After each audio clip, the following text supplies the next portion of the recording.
नमस्कार दोस्तों, स्वागत है आप सभी का हमारे प्रोग्राम जिंदगी बने आसान में। दोस्तों, हमारी सीरीज चल रही है gut brain connection with food के ऊपर। हम हर दिन नई नई बातें जान रहे हैं। आज हम आप ही से जुड़े बहुत सारे क्वेश्चंस जो आपने हमें ईमेल किए हैं, उन सभी के सवाल के जवाब आज आपको मिलेंगे। इसके बारे में जानने के लिए हमारे साथ है डॉक्टर भवानी जी, जो कि एक न्यूट्रिशनिस्ट है और साथ ही साथ एक वेलनेस कोच भी है। तो आइए उनसे हमारे सभी सवालों के जवाब ढूंढते हैं। ओम शांति sister, welcome to our show. ओम शांति, थैंक यू।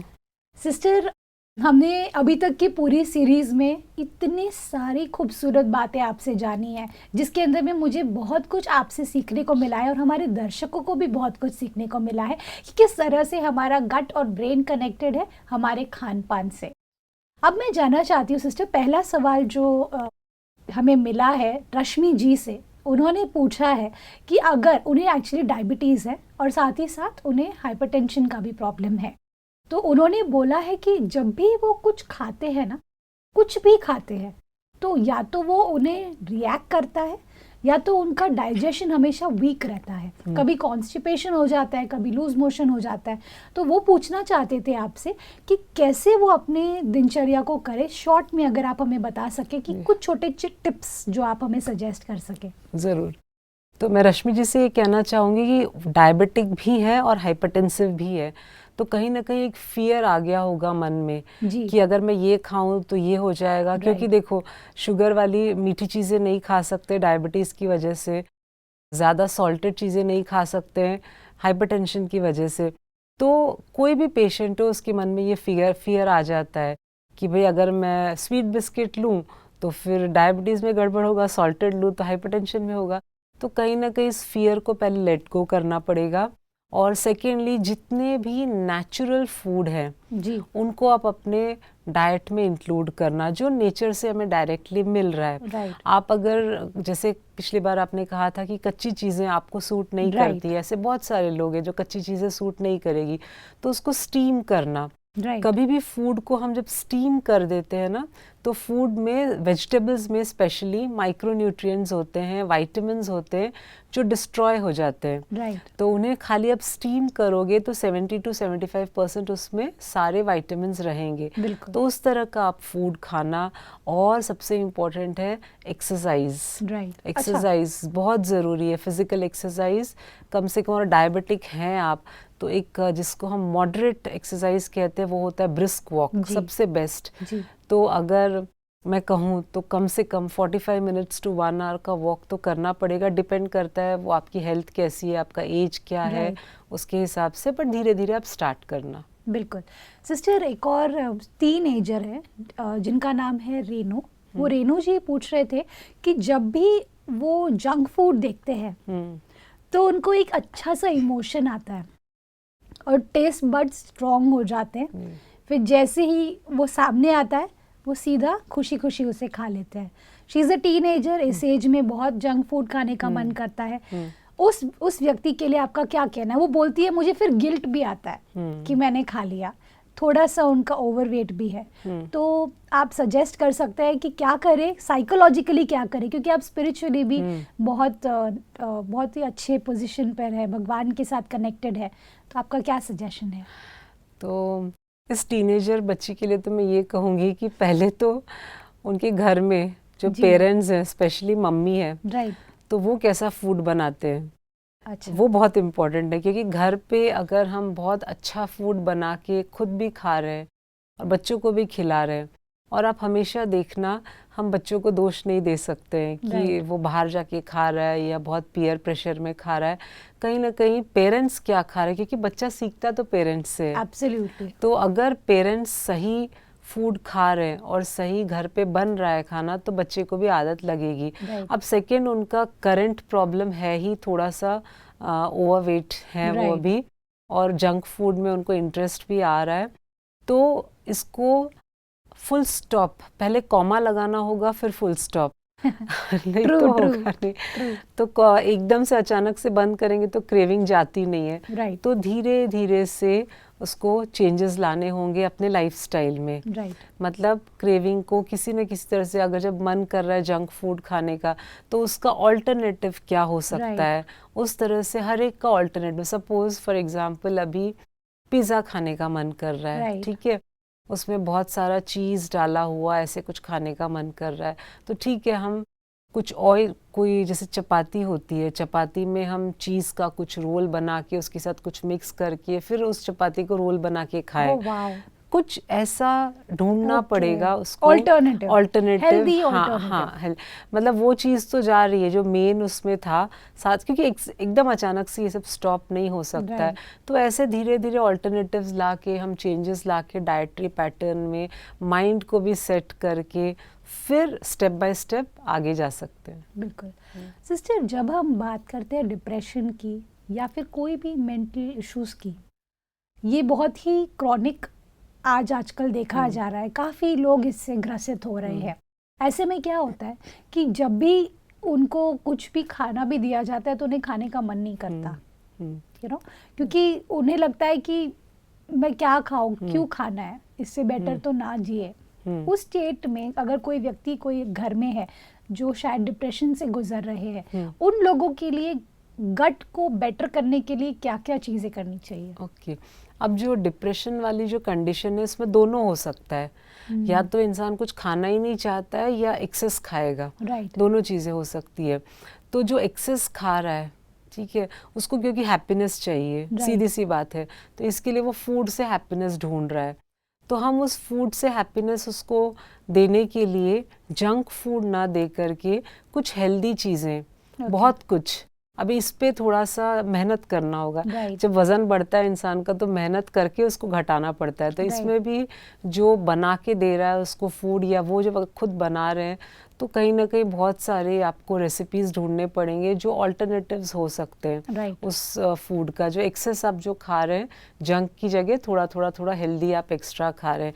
साथ में एक्सरसाइजिंग, क्योंकि हम जितना एक्सरसाइज करेंगे तो हमारी माइंड बहुत चार्ज अप होती है, ब्रेन में ना वो एनर्जी आ जाती है। तो कहीं ना कहीं डिप्रेशन को फाइट करने के लिए एक्सरसाइज भी काम आएगा। अब जो लोग बिल्कुल कुछ नहीं खा रहे हैं, क्योंकि ऐसे भी लोग देखने को मिलते हैं जो कुछ नहीं खाना चाहते ऐसे टाइम में, तो उनके लिए भी थोड़े अमाउंट में घर के जो लोग हैं कुछ मतलब स्मॉल क्वांटिटीज़ में बीच बीच में आप कुछ देते रहना, ठीक है। जैसे मैं एक बहुत अच्छा एग्जांपल देती हूँ ऐसे लोगों के लिए, शुगर केन जूस। अच्छा, अब शुगर केन जूस नेचुरल आपने तुरंत सामने निकलवाया, उसमें आप कुछ मसाले, नमक कुछ नहीं ऐड करना, ओनली शुगर केन जूस। ऐसे व्यक्ति को आप पिलाना, बहुत फास्ट इनकी एनर्जी लेवल इंक्रीज होगी। इनका माइंड फ्रेश होगा, इनकी डिप्रेशन कम होगी। क्यों पता है? क्योंकि हमारे लिवर को डिटॉक्स करता है ये शुगर केन जूस। तो कहीं ना कहीं वापस वो पेट वाली बात आ गई, गट वाली बात आ गई। तो जो बिल्कुल कुछ खाना नहीं चाहते उनको रेगुलरली शुगर केन जूस पिलाइए, दिन में 1 बार। सेकेंड, जो लेमन जूस होता है, सिर्फ सिंपल पानी में आपने आधा नींबू निचोड़ा और चीनी मत डालिएगा, कि शुगरी आइटम जितना हो सकता है हम अवॉइड करेंगे। चीनी की जगह पे आप मिश्री, जो मोटी वाली धागे में बंधी होती है, वो वाली मिश्री को पाउडर करके आप डालना, हल्का सा सेंधा नमक और जीरा पाउडर, इतना देना। तो शुरुआत में ये 2 लिक्विड्स आप देते जाएंगे ना, तो इससे बहुत एनर्जाइज्ड फील करेगा वो पर्सन। फिर धीरे धीरे उसको नॉर्मल फूड थोड़े अमाउंट में उसको देते जाना। तो ये सब करते करते, प्रैक्टिस करते करते उसका, क्योंकि हम उसके पेट में अच्छी चीज़ डाल रहे हैं, तो उसका माइंड कहीं ना कहीं थोड़ा बेटर होगा, और फिर वो धीरे धीरे इस डिप्रेशन से बाहर आएगा। बिल्कुल दीदी, जब हम बात करते हैं स्पिरिचुअलिटी की, ये एक ऐसी दुनिया है अपने आप में जिसमें सब कुछ है, एवरीथिंग इज देयर। चाहे वो मिठास अपनी ज़िंदगी में कैसे लाए, दूसरों की ज़िंदगी में कैसे मिठास लाए, किसी को हर्ट ना करे, सबका अच्छा सोचे, ये सभी फीलिंग्स ना सिस्टर कहीं ना कहीं मुझे लगता है गट से कनेक्टेड है। क्योंकि मैंने ये नोटिस किया है कि जब भी हम अपसेट होते हैं, स्पेशली स्टमक जब अपसेट होता है, तो हमें खुशी की फीलिंग नहीं आती। और जब हम खुद खुश नहीं है तो हम दूसरों को खुश नहीं कर सकते। तो ये सब एक दूसरे से connected. I think the main root is the gut. तो एक स्पिरिचुअल पाथ पे भी आगे बढ़ने के लिए या फिर एक खुशनुमा जिंदगी जीने के लिए गट का कितना बड़ा रोल है? बहुत बड़ा रोल है, क्योंकि आज अगर कोई मेडिटेशन करने बैठना चाहता है बहुत दिल से कि मैं कुछ करूं, योग लगाऊं, मेडिटेशन करूं, थोड़ा मुझे अच्छा फील हो, तो वो करने के लिए भी आपका गट जब तक आपको साथ नहीं देगा आप कर नहीं पाओगे। क्योंकि अगर पेट में बहुत हैवी फूड है, तामसिक फूड है, या पेट बहुत ज़्यादा खाली है, तो हमारा कंसंट्रेशन फिर नहीं हो पाएगा, हमें मेडिटेशन हम नहीं कर पाएंगे। तो आप स्पिरिचुअल जर्नी में भी अगर जाना चाहते हो, आप आगे बढ़ना चाहते हो, तरक्की करना चाहते हो, तो गट का बहुत इम्पोर्टेंट रोल है। क्योंकि जैसा फूड आप उस गट में डालोगे वैसे ही आपका माइंड भी काम करेगा, वैसे ही आपके थॉट्स भी आएंगे, सब कुछ कनेक्टेड है। बिल्कुल। तो इसलिए बहुत इम्पोर्टेंट है, जैसे पिछले एपिसोड में भी हम लोगों ने डिस्कस किया था सात्विक फूड का खाना। तो सात्विक मतलब फ्रेश फूड। जितना आप फ्रेश फूड खाते जाओगे तो हम उतना ज़्यादा एक तरह से जिसको कहते हैं ना सेंसिटिव होते जाएंगे दूसरों के प्रति। क्योंकि हमें वो जैसे छोटी छोटी बातें, अब मैं जैसे सपोज एक छोटा सा पप्पी रास्ते से जा रहा है, हाँ, अभी उसको किसी ने पत्थर मार दिया या हमारा ही पैर उस पर लग गया, तो हम जब इनसेंसिटिव होते हैं ना, हमें लगता है क्या एक जानवर ही तो जा रहा है, इससे क्या है, हम बहुत इनसेंसिटिव हो गए। क्योंकि हमारी फूड ही ऐसी है, आसपास की चीज़ों को हम सेंस नहीं कर पाते हैं। तो हम अगर अच्छा सात्विक आहार खाने लगेंगे, हमारा गट खुश रहेगा, हमारा ब्रेन खुश रहेगा, तो हमारे आसपास जो हो रहा है उसमें हम अगर कुछ गलत दिखता है हमारी आंखों के सामने तो हम उसको सॉर्ट आउट करने जाएंगे, ना कि ऐसे ही छोड़ दें कि भाई ठीक है पप्पी को लगा किसी ने पत्थर मारा, इससे मुझे क्या, मेरा क्या जाता है। तो ये छोटी छोटी चीज़ें हैं ना, मेरे ख्याल से इंसानों को समझना बहुत ज़रूरी है।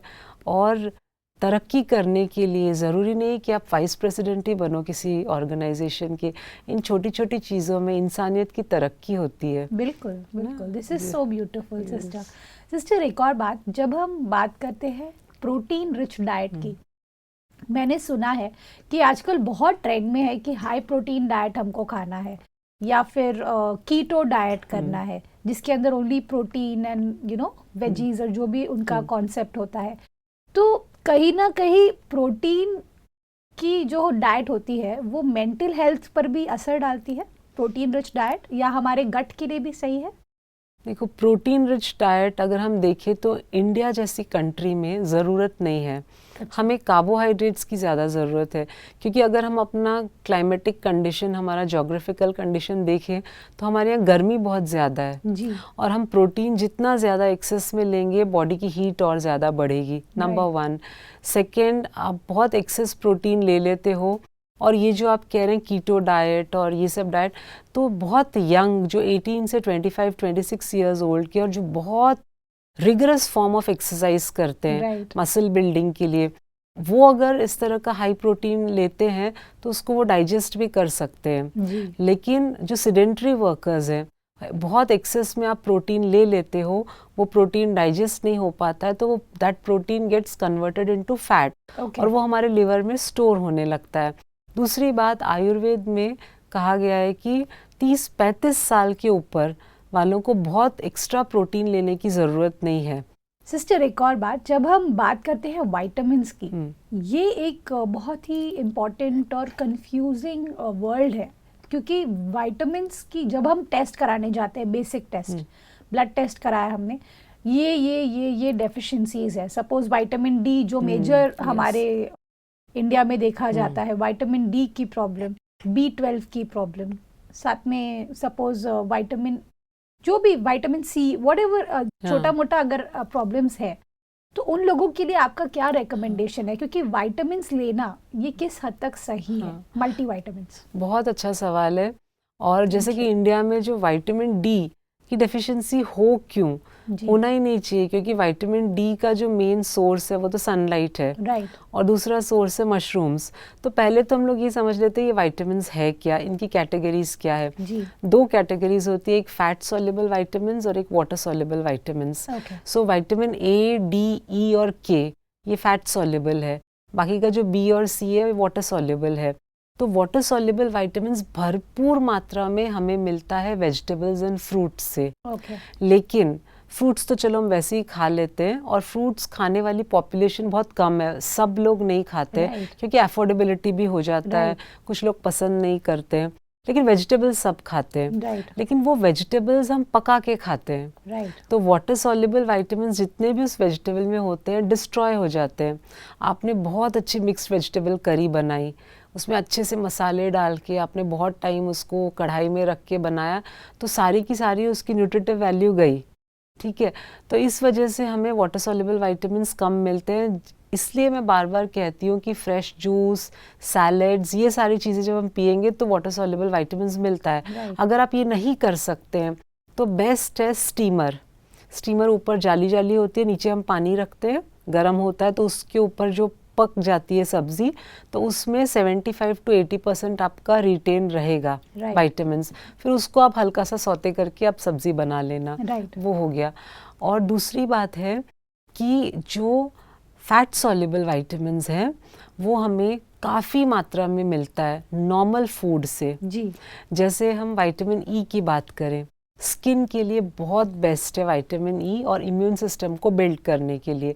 अब ये विटामिन ई तो हमें आमंड से मिल जाता है, आप बादाम खाइए आपको रोज़ मिलेगा।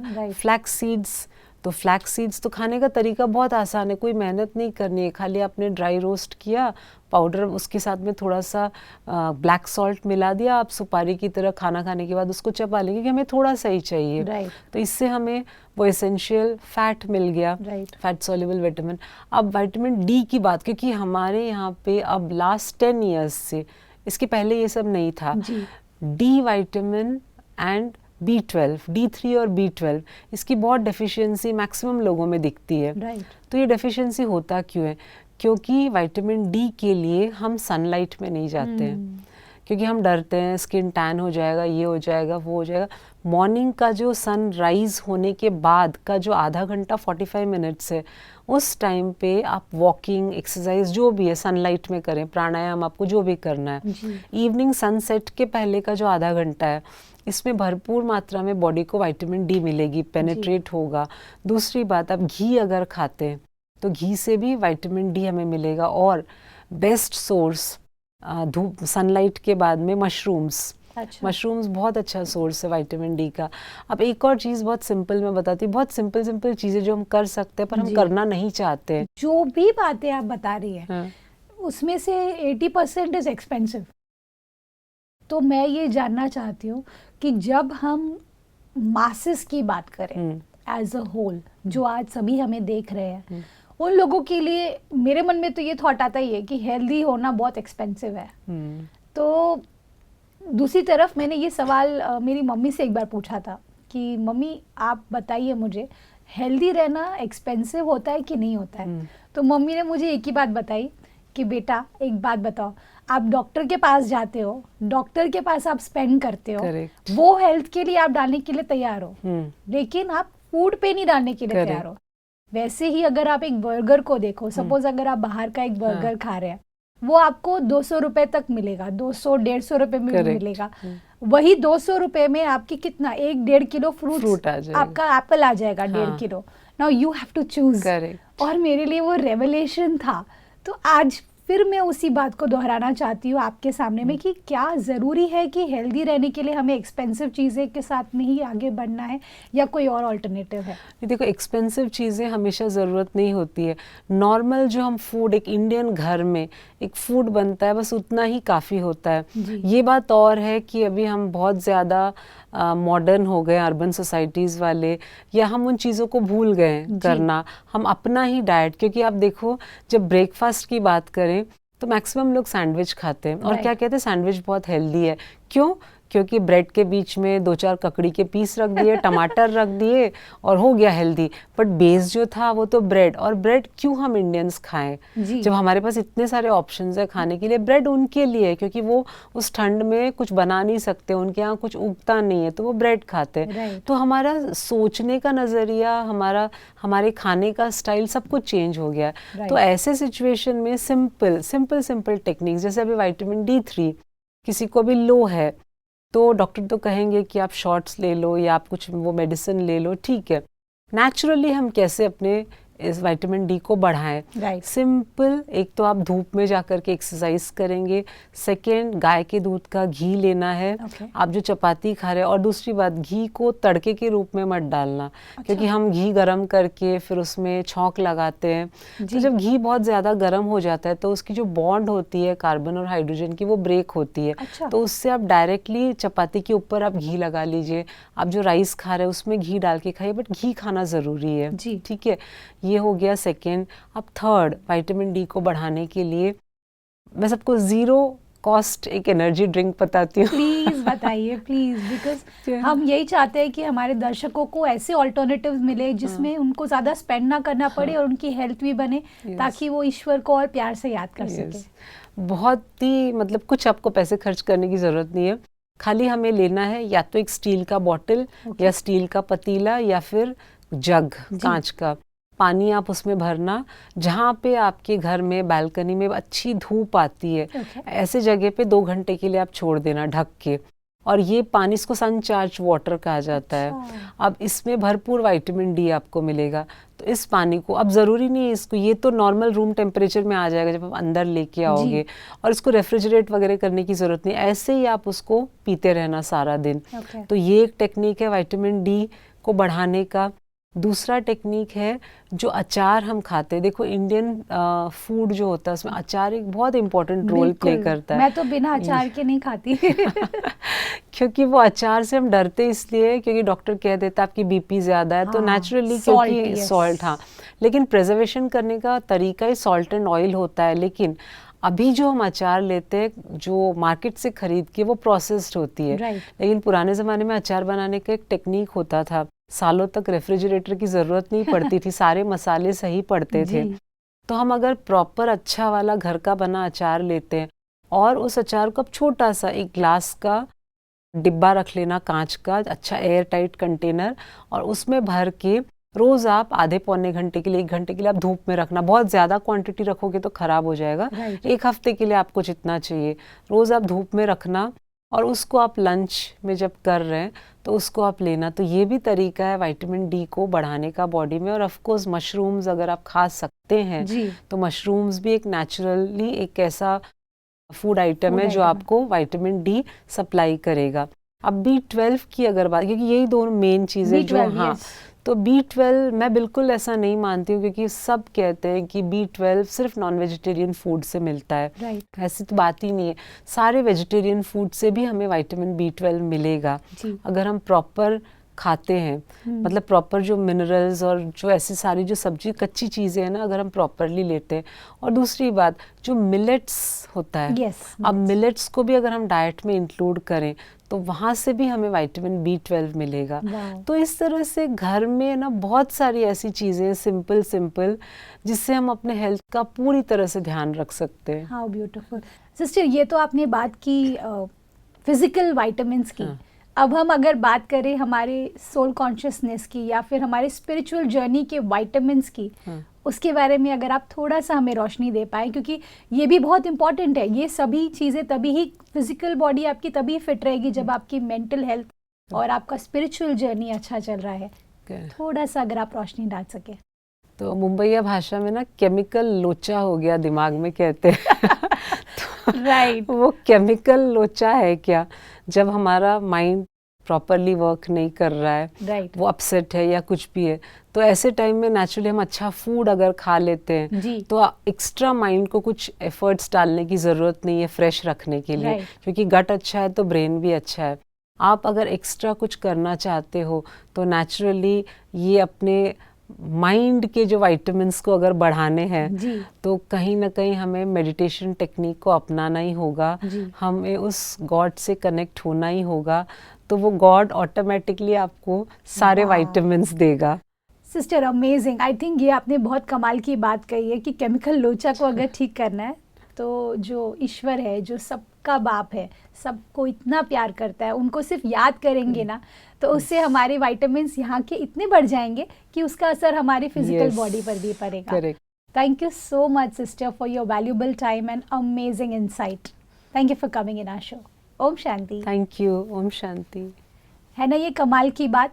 हम आज तक मानते आए विटामिन B12 संभालना है, हमें विटामिन D संभालना है, कितने सारे विटामिन्स के हम टेस्ट भी कराते आए, पर क्या हमने ये टेस्ट किया है कि हमारे स्पिरिचुअल जर्नी के विटामिन्स या हमारा मेंटल हेल्थ का विटामिन्स हम ले रहे हैं कि नहीं ले रहे हैं? तो डेली डोज में आप मेडिटेशन को अपनी ज़िंदगी का हिस्सा बनाएंगे ना, तो ये जो सारे एक्सटर्नल विटामिन्स आप ले रहे हैं ना, वो आपके और भी अच्छे तरीके से काम करने लगेंगे और आपको फील होगा कि आपकी ज़िंदगी आसान है। इस बात के साथ आज के प्रोग्राम को एंड करते हैं। कल आपसे फिर मिलेंगे आपके ही शो में जिंदगी बने आसान। ओम शांति। अधिक जानकारी के लिए संपर्क करें जिंदगी बने आसान, Brahma Kumaris Godlywood studio, Shantivan, Abu road. Call 8094913 487।